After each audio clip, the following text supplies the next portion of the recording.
welcome to In Retrospect, the show where we talk about nothing and everything at the same time. I'm your host, Dante Allison, and with me I've got three guests. Would you guys like to introduce yourself today? I'm Flavin Songwan. Hi, I'm Bernard Wallace Jr. I'm Chisholm Maduka. All right, and today we're talking about millennials and the vibe between millennials and the older generation and what they like to do like in life and after college. So my first question for you guys today is, what was your first job? My first and current job, I work at Chick-fil-A. Oh, really? Doing what? I work front of house or outside, so IPOS. So if you come in, I'll take your order outside, inside. Yeah. Also, you want people to sit outside with with the pad, yeah, during the with weather and stuff? Yes. Oh, man. iPad. I'll be there or outdoor cashier in the black box where you guys give the money or receipts during drive-through. Yeah. And what about you, Bernard?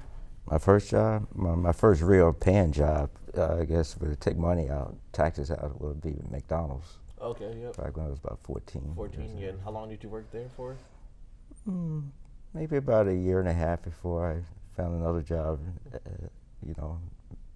in the area at that time when I needed some money. Cool. I And think Chisholm? I never really had a job just yet. I'm trying to get one in the summer. Where, do you know like what you're looking for, or is it just something to make money before you go off to school? Maybe like some fast food place, but I'm not sure about that. Maybe like, cause I want to work with like arts and stuff, so I'm trying to get like a job where I can get like experience and also get paid. Cool. So, what is you guys' dream job? I'm split either between becoming a pediatrician or an engineer, either civil or mechanical. Okay. And you, Bernard? Well, at the moment, and I'm a little older, I've already had a lot of jobs, but right now my new dream job is actually be a film director. Oh, very nice. Yeah. You're in the right spot for that. Right. And you? My dream job is to be a multimedia animator or artist. Yeah. Cool. And what steps are you guys currently taking towards working towards your dream job? Going to school. That, and I'm applying for a lot of like internships like with NASA and stuff, because I guess first choice is becoming an engineer, so I'm doing a lot of that because there's not really much I can do right now. Right, because you're still young, so Yeah, I guess still high that is school. the best thing you can do is just apply, get your name out there, try to get as much experience as possible. Yeah. Yep. So, things I'm doing, I just recently retired actually from the Treasury Department after like 37 years. Oh, wow. Longer than I I do have other jobs, right? Actually, I'm a CPA, I'm doing some other things, but I started, even before I retired, just recently retired, I started taking some classes, continuing ed classes in the evenings here at PG, like video photography and stuff like that, and learning some things that then I just recently started taking the credit classes. I signed up for the mass media curriculum. At least I want to go for the certificate. I got enough degrees. I got several degrees already. Doesn't hurt to get one more, right? Well, I just wanted to help me get to where I want to go to learn some stuff, what I want to do. And Chisholm? What I'm doing is, I'm currently taking classes at, I think, MICA, and I'm taking oil painting classes, but originally I wanted to take digital, like, illustration, and that's what I've been trying to do to get, like, build up my portfolio, and I also wanted to get an internship on, like, graphic designing and stuff like that. So you want to do, like, would you want to, like, create your own show, or would you like to work on another show? Like, ultimately, like, do you want to have, like, your own animation studio or something like that? Well, building up to that, I want to, like, work under someone before I, like, work by myself. Like, probably after I work under a company, like, in the future, I want it to be, like, an art director. All right, that's cool. Where do you guys think the drive to be successful comes from? Is it, like, environmental? Is it like, something you're born with? Is it something you can work towards? Speak a little bit on that. I think my drive comes from doing better than my parents, because my parents always want me to do better than them, because like I'm their oldest child, so it's always like, okay, you have to like set an example for your siblings. You have to do good because you're what's gonna set the bar for the rest of them. Right, yeah, I'm the same way. Like, I have a younger brother, and my mom's an educator, so, like, I was always growing up in, like, school. Like, that's what you need to succeed. That, and my parents came from Africa, so like I'm Okay, first generation. Okay, yep. And so it's just like they always say, oh, they came to America to give me a better life, so I have to have a better life. Okay, yeah. And what about you? Well, I know when I was young, very young, because even though I was very poor when I was young, I didn't really know I was poor until I actually grew up and looked back and said, we were super Like, poor. wow. Yeah, because, you know, I was 11 years old when I actually moved into a house that had plumbing. You know, I grew up in the times of, you know, outhouses and cornfields and things like that. It's way before our time. Yeah, way before time. But I always had this, I think it was an internal drive with me just to want to do better. I used to watch TV and see things on TV in a little black and white. I said, man, I want to do that. I want to do that. And the key was education. I got that drive to do better. And I mean, the little trailer thing on my grandfather's property used to go 6 people. You know, I was the oldest of 4 kids. I can fit 2 of them now in my bedroom. Right. My bedroom now where I live, because that's, you know, but I had this drive, and I still got a drive now. That's why I'm still to another level.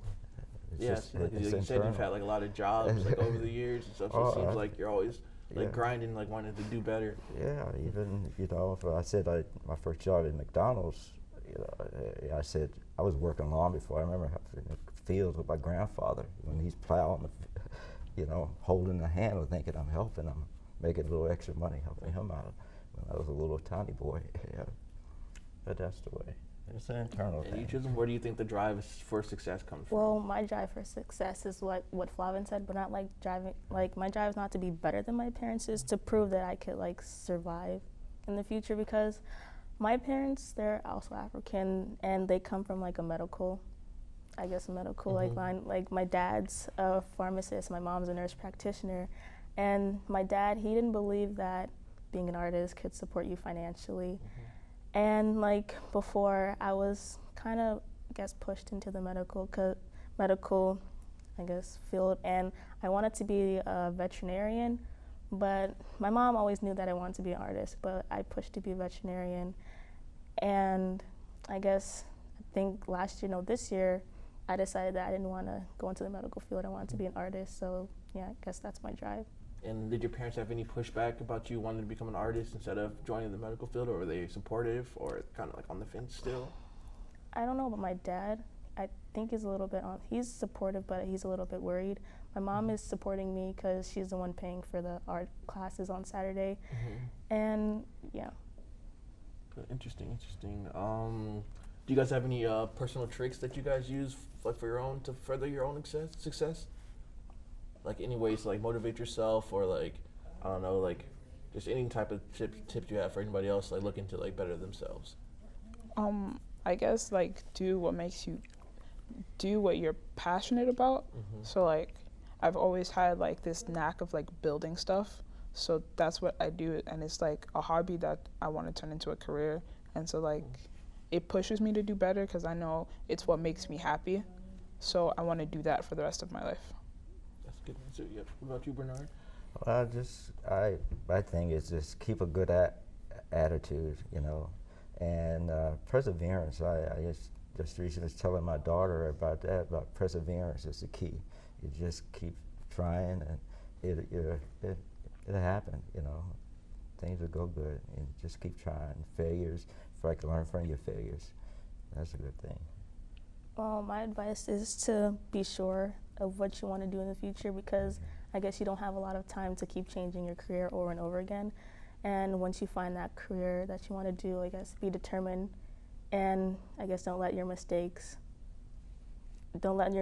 like make you fall down. You have to get back up and stuff like that. So what are you guys' perception on like the current like millennial generation's work ethic? Like I know like people always make jokes. People say millennials are lazy. They want handouts and stuff, and they don't want to work hard to like get to where they want to be.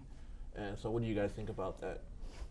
Honestly, I don't think millennials are lazy. Just in my head, it's just always okay. We're working towards filling the shoes of like the older generation, Right. And we're supposed to fix the older generation's problems that they caused.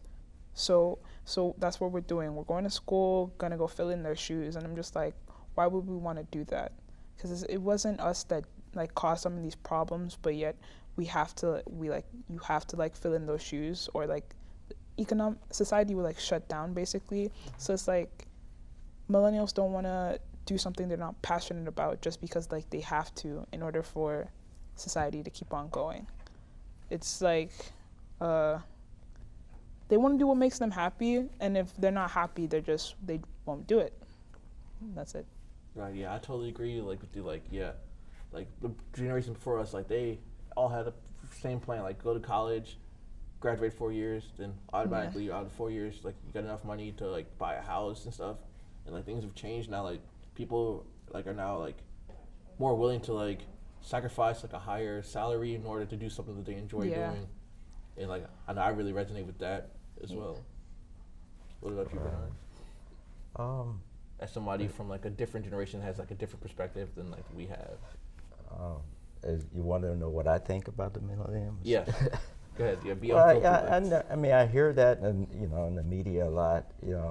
I don't necessarily think that as much, even though before I started actually going to classes here, I used to have a kind of a negative attitude about the younger generation, from what I see in the streets and when I meet in my life or moving around. But, I was kind of down. I said, yeah, these kids late. But then when I started going to school here and I started meeting some of the students and all the young people like you, I thought, well, wait a minute, there's a bunch of them they're not like that, what I Right. think, and actually it made me feel good about it. But, I guess my daughter, who's my youngest, I don't know if 27 is considered. Oh yeah, millennial. Yeah. Is that a millennial? Yeah, I think like the cutoff is like anybody born. She had a drive and she kept going, and I can see they're trying to go for what really makes them happy, but you got to push them a little bit, but then opposite is my son. It's like totally don't want to do anything, like lazy. It's like he represents what I would say is the typical stereotype of a young black guy that's lazy and stuff. Mm-hmm. But I don't know what. I tried to change him, or talk to him, but I guess it comes within, if he's not that type of person. Right, you gotta have to want it you for gotta yourself. have it, yeah. And you too. What I think, since like millennials are born in like technology, like they were born in technology, like all these computers and phones and stuff. Like right now, I think some people have like a bias on YouTubers, thinking that they're doing the easiest way of making money. But I believe that people like YouTubers and stuff like that and influencers, they're using what they were given and they were like building onto that. What I think, I don't think that millennials are like lazy. I guess they find a way to make it easier and they build off of that. I don't think like that's work lazy. Smarter, not work harder. Yeah, I think that's more efficient, not like lazy. Yeah. Okay, sorry. So wrapping it up, last question. Do you guys think that the rising cost of higher education has been detrimental in millennials like deciding to go to college and deciding to like what they want to do with their career and with their life? Yeah, for sure. Because it's like each year tuition gets higher and higher, and it's like there's not a lot of scholarships. And I know me personally, I'm always like, okay, when I graduate high school, go to college, I don't want to take out any loans. I don't want to do any of that and be in my parents' shoes where the rest of their life they're paying school debts. Mm-hmm. And so I'm just like, at this point, why go to school if it's going to be so expensive? So right. I think that's like something that's causing millennials not to go, or like it's like stopping some of them. And also to the point where it's like everything is changing so much that sometimes like college seems superficial, like you don't need it to be successful anymore. Right. Yeah. What was the question again? Repeat that. Like how do you like the rising cost of tuition, like how do you think that affects like millennials deciding to go to college? Just real quick, last thoughts. Last thoughts. I'm not sure how to answer that, but I think education is, the cost is ridiculous from what I see. Because I remember when I first started, even though I could hardly afford it, and I paid my way going to a community college in Anne Arundel County. Back then, it was $200 for a semester. Yeah. So we're actually running out of time. So I'd like to thank you three for coming through the show today. You guys giving us a lot of great insight, and hopefully you'll be open to come back some other time. This has been Dante for In Retrospect, and I'll see you guys next week.